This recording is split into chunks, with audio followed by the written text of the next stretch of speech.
اپنی سیاسی رائے کا بھی اظہار کیا اور بینروں کے ذریعے اس فسادی مارچ کو مسترد کیا۔ میں ضلعی انتظامیہ کی سخت مذمت کرتا ہوں جنہوں نے ظالمانہ طریقے سے شہریوں کے پرامن اظہار رائے کو جو بینروں کی صورت میں تھا اس کو زبردستی اتارا اور درجنوں دفعہ اتارا، لیکن یہ بات یاد رکھنی ہے کہ گوجرانوالہ شہر اور ضلع محمد نواز شریف کا قلعہ ہے۔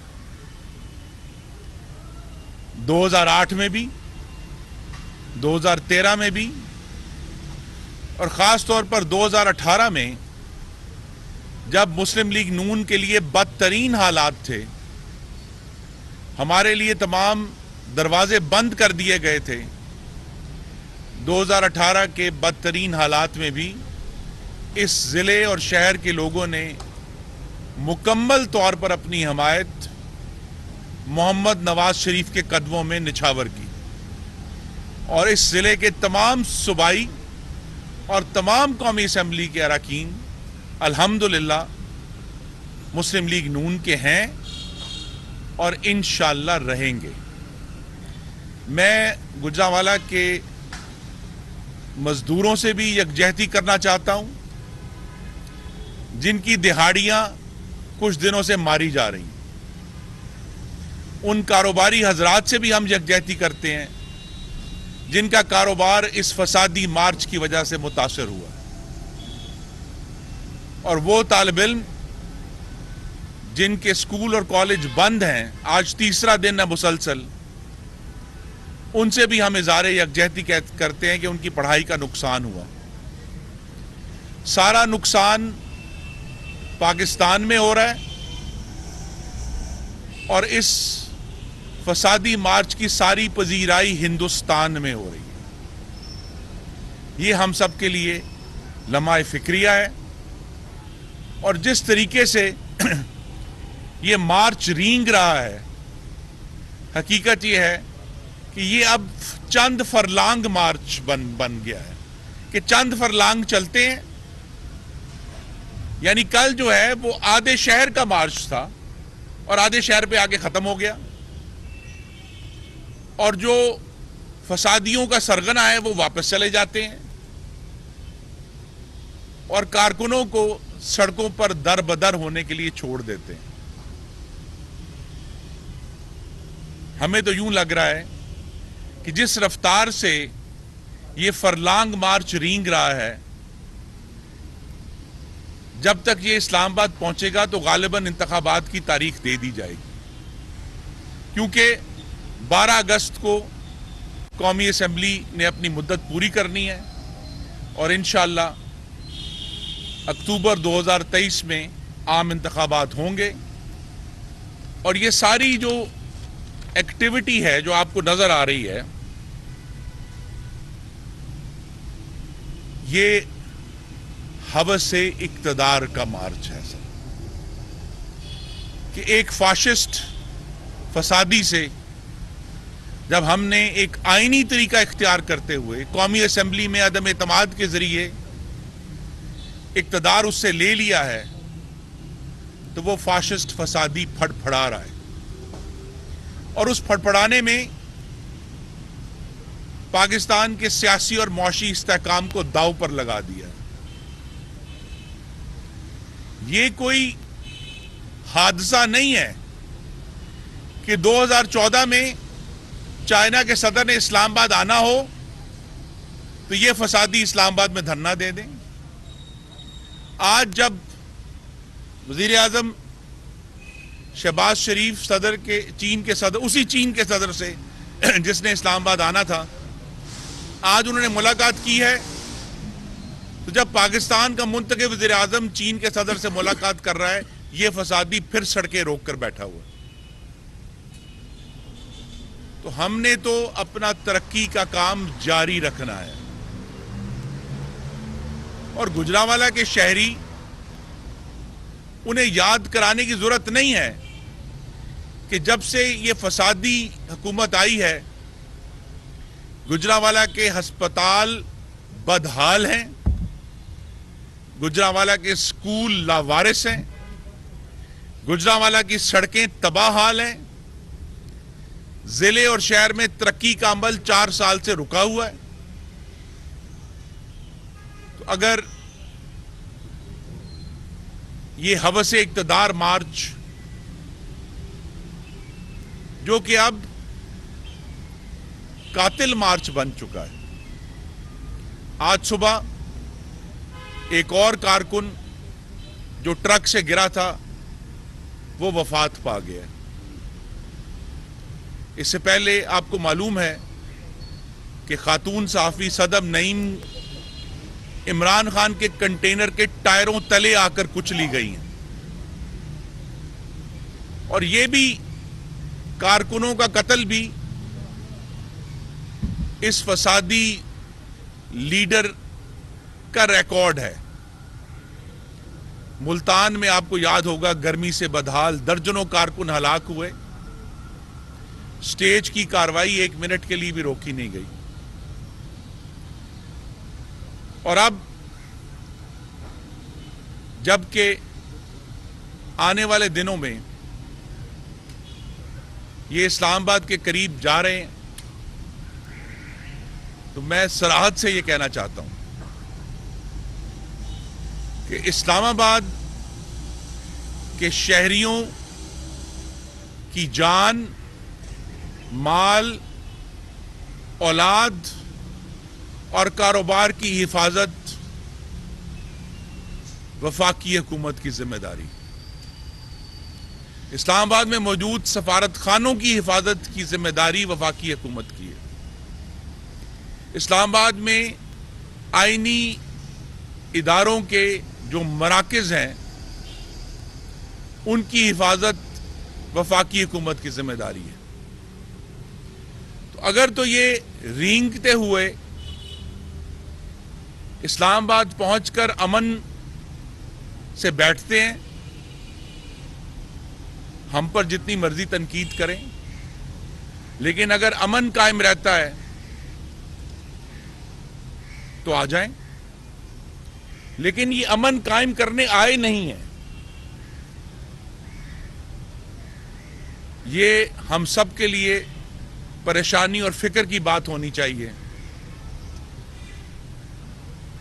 کہ فسادیوں کے سرغنہ کی گفتگو میں ہمیشہ تشدد کی دھمکی ہوتی ہے۔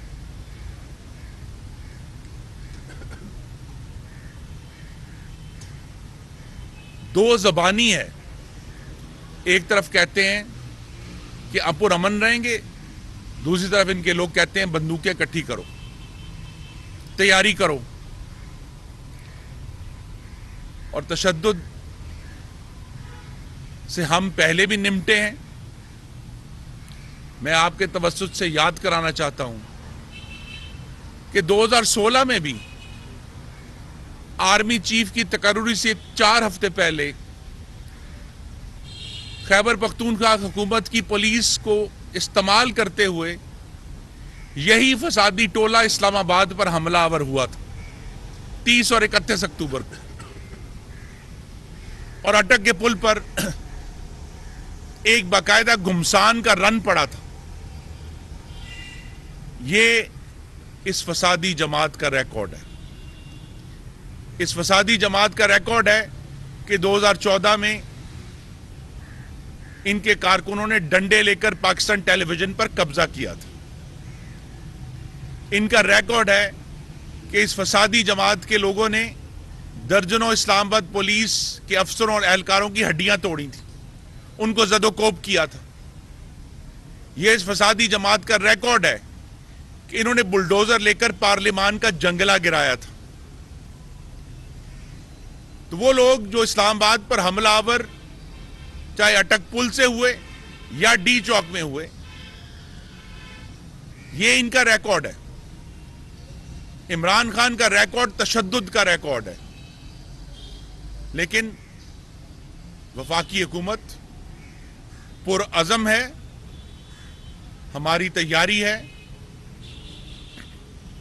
اگر تو یہ امن سے اسلام آباد پہنچنا چاہتے ہیں اور وہاں بات کرنا چاہتے ہیں، صرف اس پر مذاکرات ہوں گے کہ ان کا مارچ اگر تو پرامن رہنے کی ہم سے بات کرنا چاہتا ہے اور کسی چیز پر یہ وسیع البنیاد وفاقی حکومت مذاکرات کے لیے تیار نہیں ہے، ہم اپنی آئینی مدت مکمل کریں گے جو کہ 12 اگست 2023 تک ہے، اور جنہیں انتخابات کی جلدی ہے ان کے پاس ملک کی 4 اکائیوں میں حکومت موجود ہے۔ پنجاب اسمبلی کو تحلیل کیوں نہیں کر دیتے؟ خیبر پختونخوا اسمبلی کو تحلیل کیوں نہیں کر دیتے؟ گلگت بلتستان کی قانون ساز اسمبلی کو تحلیل کیوں نہیں کر دیتے؟ آزاد جموں کشمیر کی قانون ساز اسمبلی کو تحلیل کیوں نہیں کر دیتے؟ اگر تو سنجیدہ ہیں تو بجائے یہ کہ یہاں سے رینگتے ہوئے لوگوں کی زندگیوں میں خرابی لاتے ہوئے عمل کر کے دکھائیں۔ اور ملک میں ایک سوال پیدا ہو گیا ہے کہ خدا جانے کوئی ٹینشن ہے۔ میں صرف واضح کرنا چاہتا ہوں کہ ملک میں اگر کوئی تناؤ ہے تو وہ ان چند 100 میٹر میں ہے جہاں سے یہ فسادی مارچ گزر رہا ہے، باقی پورا پاکستان پرامن ہے، اور ہماری توجہ تو سیلاب زدگان کی بحالی پر ہے، ہماری توجہ پاکستان کی معیشت کی بحالی پر ہے، ہماری توجہ پاکستان میں مہنگائی کنٹرول کرنے پر ہے، ہماری توجہ اور جو کام آج شہباز شریف کر رہے ہیں پاکستان کے دوستوں کے ساتھ جو تعلقات عمران خان نے تباہ کیے تھے اس کو دوبارہ بحال کرنے پر ہے۔ لیکن اس ملک میں امن قائم رہے گا، جمہوریت قائم رہے گی، اور جو یہ کہتا ہے شاید وہ درست کہتے ہیں کہ مارشل لا سے مجھے فرق نہیں پڑتا۔ بھئی کیسے فرق پڑے گا؟ آپ تو مارشل لاؤں کے ریفرینڈم کی حمایت کر چکے ہیں، پرویز مشرف کے دور میں اس کے ریفرینڈم کے جلسوں میں اپنے جھنڈے لے کر شریک ہو چکے ہیں۔ آپ کو تو مارشل لا سے فرق نہیں پڑتا، فائدہ ہوتا ہے، لیکن قوم کو یہ فرق پڑے گا، اور اسی لیے ہماری توجہ اس بات پر ہے کہ ہمیں اس ملک کو استحکام دینا ہے، اس ملک کے سیاسی معاملات میں ایک ٹھہراؤ لے کر آنا ہے۔ تو اگر تو ملک کا امن، ملک میں ٹھہراؤ ان کا ایجنڈا ہے تو بات کر لیں۔ دھمکیوں سے، تشدد سے شہریوں کی زندگیوں کو تباہ کر کے تو یہ فاشسٹ مقاصد ہم حاصل نہیں ہونے دیں گے۔ ہم مزاحمت کریں گے، گجرانوالا مزاحمت کرے گا۔ میں آپ کو یہ بھی یاد کرا دوں، آپ میں سے بہت سے حضرات اس کے گواہ ہیں کہ کس طرح 20 اکتوبر 2020 کو پی ڈی ایم کا پہلا جلسہ تھا، اور یہی جگہ جہاں ہم پریس کانفرنس کر رہے ہیں اس کے چاروں طرف کنٹینر لگا دیے گئے تھے کہ عوام کسی بھی طرح جناح اسٹیڈیم تک نہ پہنچیں۔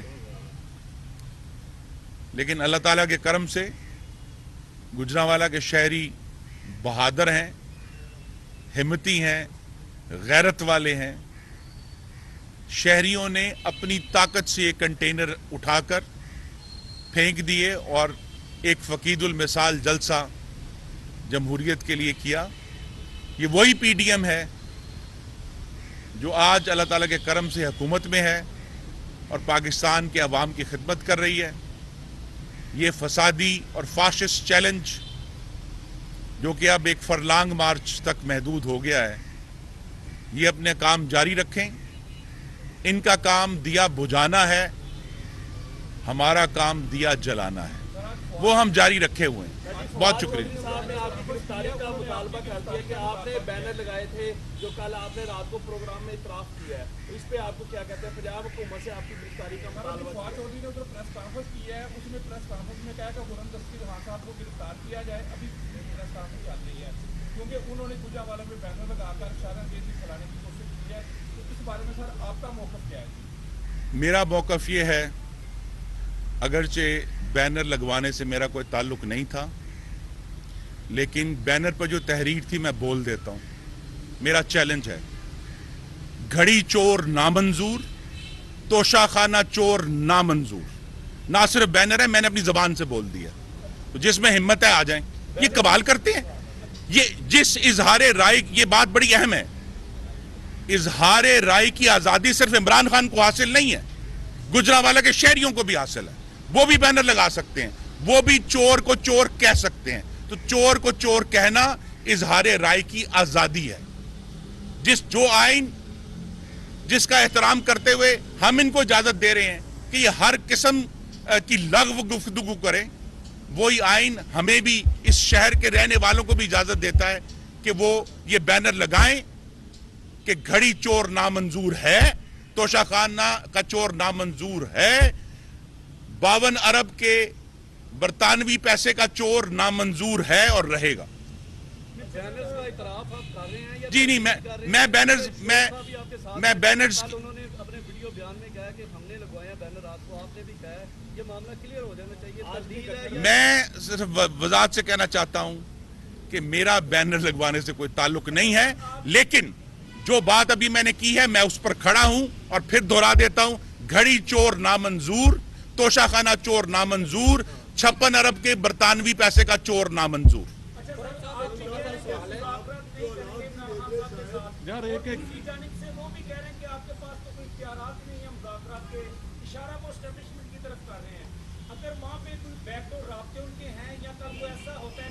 جیسے وہ کہتے ہیں کہ ہمارے ساتھ اتحادیوں کو الگ کیا گیا ہے, اس حکومت کے اتحادیوں کو بھی الگ کر دیا جاتا ہے, تو حکومت کس جگہ پہ کھڑی ہوگی کہ آپ اس الیکشن کو مانیں گے یا پھر آپ یہ احتجاجی تحریک کی طرف جائیں گے؟ دیکھیے, ہمارا سب سے بڑا مقصد اس وقت یہ ہے کہ ہمیں 2023 کے اکتوبر کے مہینے میں جو ہونے والے انتخابات ہیں انہیں صاف, شفاف اور غیر آئینی مداخلت سے پاک بنانا ہے. اس طرف ہم جا رہے ہیں. جو سارے اسٹیبلشمنٹ کے معاملات ہیں وہ گھڑی چور مجھ سے بہتر جانتے ہیں. اچھا سر, یہ ہے کہ رانا ثناء اللہ صاحب پروگراموں میں بیٹھ کے یہ کہہ رہے ہیں کہ 40 سے 50 لوگ جو ہیں اس سے زیادہ نہیں ہے لانگ مارچ کے اندر. اگر اتنے لوگ ہیں تو پورا اسلام آباد کیوں بند کیا ہوا ہے؟ ریڈ زون ایریا جو بڑھا دیا گیا ہے, کروڑوں روپیہ وہاں پر جو ہے وہ شیلی خریدی جا رہی ہے. اس حوالے سے بتا دیں 40-50 لوگوں کے لیے اتنا انتظام نہیں, انہوں نے, میں درست کر دوں, انہوں نے 4 سے 5 ہزار لوگ کہے ہیں. نہیں, آج میرے پاس ریکارڈنگ ہے, 40 سے 50 لوگ. تو وہ جو اسلام آباد, میں پھر دہرا دیتا ہوں جی, آپ کی سما خراشی ہوگی, لیکن پھر کہہ دیتا ہوں کہ اسلام آباد میں رہنے والوں کی جان, مال اور اولاد کی حفاظت ہماری ذمہ داری ہے. سفارت خانوں کی حفاظت ہماری ذمہ داری ہے. آئینی اداروں کی جو عمارتیں ہیں ان کی حفاظت ہماری ذمہ داری ہے. وہ ذمہ داری ہم پوری کریں گے. ایک فاشسٹ فسادی چیلنج ہمارے سامنے ہے, لہٰذا اس میں ہم احتیاط کر رہے ہیں, حفاظت کریں گے.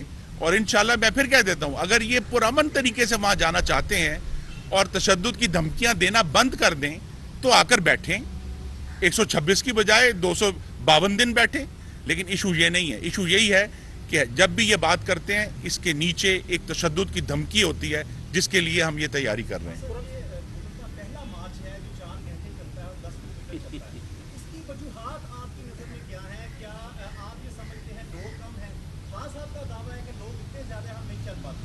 اور یہ بھی بتائیے گا کیا انتظار تو نہیں کیا جا رہا کہ آرمی کی تعیناتی ہو جائے, آپ سامنے آ جائیں؟ جی دیکھیے, پچھلا دھرنا بھی اسی طرح رینگتا تھا کہ دن کے دوران ڈی چوک خالی,